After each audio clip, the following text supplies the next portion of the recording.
6 फुटीर खासदारांच्या मतदारसंघात उद्धव ठाकरे यांनी दौरा सुरू केलाय. वाशिम, यवतमाळ आणि हिंगोलीच्या दौऱ्यानंतर उद्धव ठाकरे परभणीत खासदार संजय जाधव यांच्या मतदारसंघात आले. यावेळी ठाकरेंनी पत्रकार परिषद घेत फुटीर खासदारांसह महायुतीला खडेबोल सुनावले. तर मुख्यमंत्री देवेंद्र फडणवीस यांच्यासोबत विमानात काय चर्चा झाली, काय ठरलं हे सुद्धा लवकरच कळेल असं ठाकरेंनी म्हटलंय. खरं म्हटलं तर ह्या सभा नाहीच आहेत.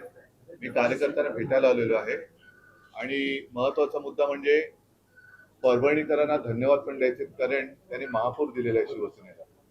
त्याच्यामुळे परभणीकरांना धन्यवाद पण द्यायचे.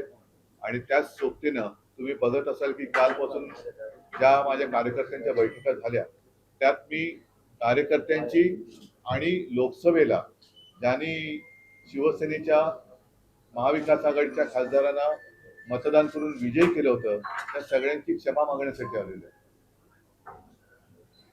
परंतु एका गोष्टीचा मला नक्की अभिमान आहे की काही काही गोष्टींना एक विचित्र पार्श्वभूमी असते.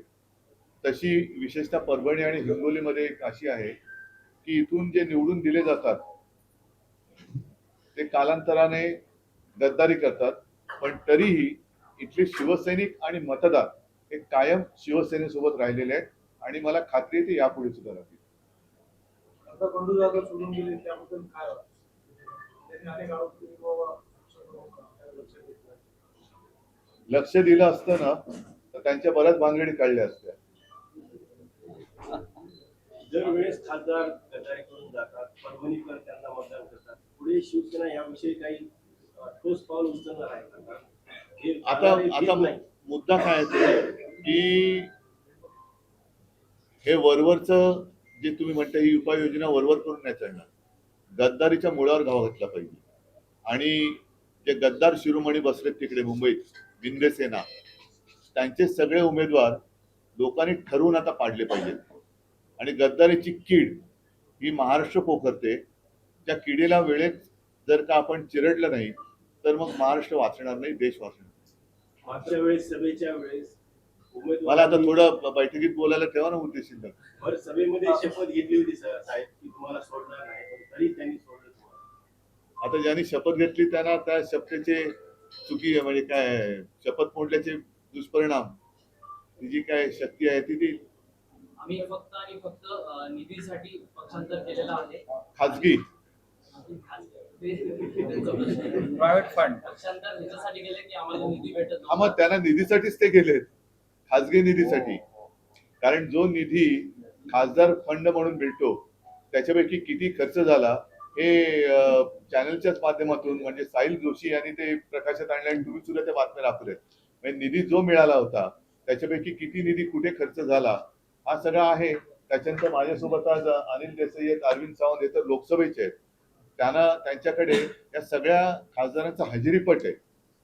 किती वेळा तुम्ही आपल्या मतदारसंघाच्या विकासासाठी तिकडे तोंड उघडलं, किती वेळा तिथे संबंधित मंत्र्यांकडे किंवा इतर ठिकाणी जाऊन तुम्ही बोललात, विषय मांडलेत, याचा सगळा आढावा आहे. साहेब अंतर्गत गटबाजी हे सुद्धा कारण असल्याचं बोललं जात आहे.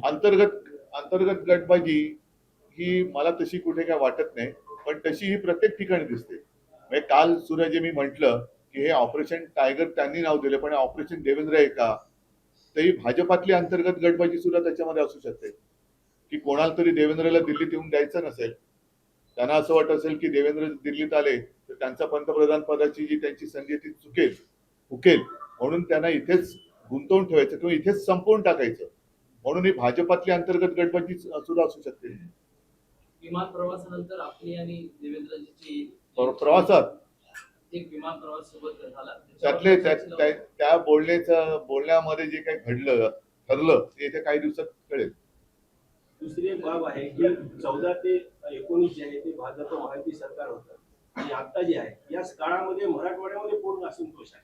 14 ते 19 मध्ये मराठा आरक्षण असेल, आता या काळामध्ये संतोष देशमुख खून प्रकरण असेल किंवा आता हे खासदार फुटीनंतर मराठवाड्याच्या विकासाविषयी काहीच होत नाही. या महायुतीच्या काळामध्ये जेवढं होईल तेवढं मराठवाड्यावर अन्याय आणि असंतोष कसा राहील. बघा, मी तसं बघितलं तर देशातल्या कोणत्या राज्यामध्ये संतोष आहे? कोणत्याच राज्यात नाहीये. आणि मी ज्या वेळेला मला मुख्यमंत्री पदाची जबाबदारी स्वीकारावी लागली होती त्या 2.5 वर्षाच्या काळात माझ्याकडनं जे जे काय करता येणं शक्य होतं ते मी करण्याचा प्रयत्न केला आणि करत होतो. दुर्दैवाने सरकार पाडलं गेलं गद्दारी करून. कारण मी म्हणेन की आमचं सरकार चांगलं काम करत होतं ते यानं बघवलं नाही. कारण यांचं कसं आहे की लोकांना झुंजवत ठेवायचं, मराठेतर करायचं, जातीपातीत संघर्ष निर्माण करायचा आणि सुखनैव सत्ता भोगायची. हे ह्या महायुतीचं आता सत्ता भोगण्यामागचं गुपित आहे. आणि म्हणून तुम्ही पाहत असाल की आज पेपर फुटतायत, मंत्री फुटताय, आपलं खासदार फुटतायत, सगळं फुटाफुटीच चाललेली आहे. पण कोणी कोणाकडे बघायला तयार नाहीये. तिकडे जंतर मंतरला सगळे तरुण जमलेत. राज्यामध्ये आता काल सुद्धा टीईटीचा पेपर फुटलेला आहे. सगळं म्हणजे कोण अंधाधुंद चाललेली आहे. कोणी तसा आनंदी या राज्यात दिसत नाहीये. राम मंदिर मधून जी काही रक्कम चोरीला गेली त्यानंतर देखील सरकार कुठेतरी सिरियस दिसत नाही. कारण तो त्याने धंदा केला. म्हणजे त्यांनी दुर्दैवाने हा शब्द सारखा वापरून करायची, कारण परिस्थितीच तशी आलेली आहे की प्रभू श्रीराम, राम मंदिर हे आमच्या सगळ्यांचं आणि आपल्या सगळ्या हिंदूंचं एक श्रद्धास्थान आहे. तिकडे याने मंदिर नाही तर मग मी असं नाईलाजाने म्हणेन दुकान उघडले की काय, की रामाच्या नावाने याने काय धंदा सुरू केलाय की काय. कारण अनेक जणांनी त्याच्या मागे कारसेवकांचे बळी गेलेले आहेत, जीव दिलेले आहेत. अनेकांना इकडे जो काही बेसुमार लाठीमार वगैरे झाला होता, गोधरा हत्याकांड झालं, अहमदाबाद झालं, हे सगळं जे काही घडलं ते कशासाठी घडलं तर तिकडे एक पवित्र राम मंदिर उभं राहावं, प्रभू श्रीरामचंद्राची जी जन्मभूमी आहे तिकडे अभिमान वाटावा असं मंदिर उभं राहावं. पण त्या मंदिराच्या आडून जे काही धंदे चाललेत ते अत्यंत घृणास्पद आहे. आणि मला असं वाटतं की मंदिर वही बनाएंगे, आता त्याचा अर्थ कळतोय की कशासाठी यांना मंदिर बनवायचं होतं. आम्हाला ते श्रद्धेसाठी बनवायचं होतं. आणि काल सुद्धा मी त्याचा ओझरता उल्लेख केला की स्वतः शिवसेना प्रमुखांनी सुद्धा दौरे केलेत. ते शिलापूजन संभाजीनगरमध्ये केलेलं मराठवाड्यात, तेव्हा प्रमोद महाजन सोबत होते, इतर सगळे सोबत होते. एक भारावलेला तो काळ होता. त्याच्यानंतर 92-93 साल हे जे काय घडलं, मुंबईमध्ये दंगली घडल्या, बॉम्बस्फोट झाले, हे सगळं लोकांनी का भोगलं, मग कशासाठी भोगलं होतं. तर हे सगळे हिंदू विसरू शकत नाही. आणि ही हिंदुत्वाची गद्दारी आहे. मी सातत्याने जे सांगतोय की नुसती ही तर वरवरची झाली, आमदार खासदार फोडणं ही गद्दारी, त्याचा फडशा काय पाडायचं तो मतदार पाडतील. पण राम मंदिरामधनं जे काय दानपेटीतनं किंवा इतर काही जी काही चोरी चालली आणि त्याचे जे काय मामले उघडकीस येत आहेत ते बघितल्यानंतर ही हिंदूंशी केलेली गद्दारी आहे, हिंदुत्वाशी केलेली गद्दारी आहे.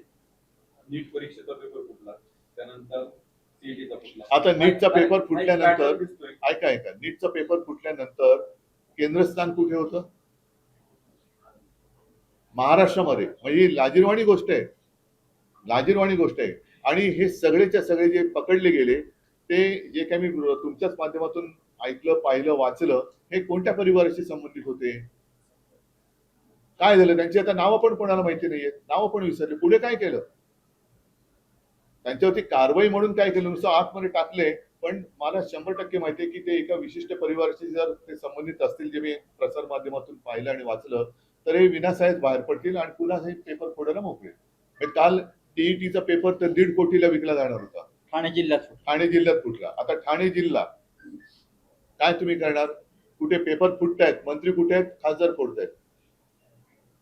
महाविकास आघाडीमध्ये परभणीमध्ये विधान परिषद निवडणुकीमध्ये काँग्रेसचा उमेदवार पडला. उबाठा नाही, उद्धव बाळासाहेब ठाकरे. कारण ज्यांच्या घशात बाठा अडकतो बाळासाहेबांचं नाव घ्यायला ते उबाठा म्हणतात. तर ते उद्धव बाळासाहेब ठाकरे, बाळासाहेब हे नाव असं घेऊ शकत नाहीत. बाळासाहेबांचे जे विचार मानतात त्यांच्या घशात बाळासाहेबांचं नाव घेताना बाठा अडकायचं कारण नाहीये. आणि ज्यांच्या घशात बाठा अडकतो त्यांना त्यांचं ऑपरेशन केलं पाहिजे. विधान परिषदेच्या निवडणुकीमध्ये कारण हे बहुतेक सगळे एसएनसी आहेत ना, ते असं म्हणतात. एसएनसी गट जो आहे गद्दार, एसएनसी त्यांच्या नावातच शी आहे. महाविकास आघाडी जी एकत्र आहे, महाविकास आघाडीच्या उमेदवारामध्ये परभणी स्थानिक विधान परिषदेमध्ये एक उमेदवार राहिला, काँग्रेसचं उमेदवार टाकला आणि सगळी काँग्रेस त्यांच्या बाजूने उभं राहिली. त्याच्यामुळे आपला उमेदवार पडला. आता ह्या सगळ्या गोष्टी नाही सांगतो तुम्हाला, या सगळ्याचा अनुभवाचा एक कुठेतरी आढावा घ्यायला पाहिजे. आणि मी एक 15-20 दिवसापूर्वी इंडिया आघाडीची बैठक झाली, त्याच्यामध्ये मी आणि संजय राऊत ऑनलाईन उपस्थित होतो. आम्ही त्यांना हेच सांगितलं की आपण लोकसभेनंतर आज भेटतो त्यावेळेला अशा बैठका या वारंवार व्हायला पाहिजे. कारण नुसतं नेत्यांमध्ये एकमत होऊन चालणार नाही. शिवसेना आणि भारतीय जनता पक्षाची जी युती 25-30 वर्ष टिकली होती, ती ज्याला तळागाळातला कार्यकर्ता एकजुटीने उभा राहणं म्हणतात तसा राहिला होता, म्हणून ती युती 25-30 वर्ष टिकली होती. महाविकास आघाडी जर का यापुढे टिकवायची असेल तर ती एकट्या कोणत्याही पक्षाची जबाबदारी नाही, त्यातल्या सर्व घटक पक्षांची जबाबदारी आहे. मग त्याच्यात आम्हीही आलो, काँग्रेस, राष्ट्रवादी सगळेच आले. तर त्यांनी नुसतं नेत्यांनीच नव्हे तर स्थानिक पातळीवर सुद्धा ही एकवाक्यता होणं गरजेचं आहे. सध्याच्या विमान प्रवासाची चर्चा आपली सुरू आहे. एकनाथ शिंदे असं म्हणाले की विमानापेक्षा विमान महत्त्वाचं आहे. असं बेईमान म्हणतोय. देवेंद्र फडणवीस यांना माहिती आहे की उद्धव ठाकरे कसे आहेत. आणि तर बेईमान कसं आहे ते पण माहिती. जो शिवसेनेशी इमान राखू शकत नाही तो देवेंद्र फडणवीसाशी पण राखणार नाही, हेही त्यांना माहिती आहे. आता झालेल्या विधान परिषद निवडणुकीमध्ये जरी काँग्रेस विरोधात असली तरी देखील आमदार राहुल पाटील यांनी जुळाजुळ केली होती. पण ऐनवेळी खासदार जाधव यांनी काही मतं वळवल्याची चर्चा आहे. त्यामुळे आपल्याच उमेदवाराला आपल्याच पक्षात आता चर्चा म्हणजे काय, ते सिद्धच झालं ना. तर तुम्ही दिलेली कर्जमाफी आणि याच्याजवळ काय फरक आहे? आपण दिलेले आपल्या सरकारने दिलेली कर्जमाफी आणि आता यांनी दिलेली कर्जमाफी, पहिलं म्हणजे शब्दात फरक आहे. मी कर्जमुक्ती दिली होती आणि कर्जमाफी म्हटलंय, कारण मी माफी शब्द शेतकऱ्यांसाठी वापरू शकत नाही. माफी ही गुन्हेगाराला दिली जाते, शेतकऱ्याला नाही.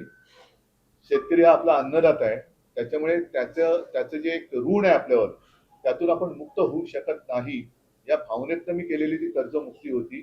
आणि मला माहिती आहे की संपूर्ण काही मी समाधान कोणीच देऊ शकत नाही, पण कोणती अट शर्त वगैरे न टाकता ज्यांचं थकीत कर्ज 2 लाखापर्यंत पीक कर्ज होतं त्या सगळ्यांना मी कर्जमुक्त केलं होतं. आपण सगळे त्याला साक्ष आहात. 2च वेळा फक्त ते आपले सेवा केंद्र का काय आहे तिकडे गेल्यानंतर ती केल्यानंतर थेट त्याच्या खात्यात पैसे गोळा झाले होते. नाईलाजाने काय झालं की करोना सुरू झाला आणि नियमित कर्ज परतफेड करणारे जे शेतकरी होते त्यांना आम्ही प्रोत्साहनपर 50,000 रुपये जे देणं जाहीर केलं होतं ते देऊ शकलो नव्हतो. ते द्यायला सुरुवात केली आणि आमचं सरकार पाडलं गेलं. मंत्री चंद्रकांत पाटलांनी विश्वास नांगरे पाटलांचे शाखेमध्ये जावं असं आवाहन केलं आहे. शाखेवर 3 वेळा बंदी आणायचा प्रयत्न केला ती देशद्रोही संघटना नाही असं देखील त्यांनी म्हटलेलं आहे. कोणी? चंद्रकांत पाटील यांनी. विश्वास नांगरे पाटील गेले होते. चंद्रकांत पाटील यांनी विश्वास नांगरे यांचं समर्थन केलं आहे शाखेमध्ये जाण्याचं. हे करताना त्यांनी असं सांगितलंय की संघावर 3 वेळा बंदी आणायचा प्रयत्न केला, ती देशद्रोही संघटना नाही, नागरिकांनी शाखेमध्ये जावं. पण मग नांगरे पाटलांनी शिवसेनेच्याही शाखेत यावं.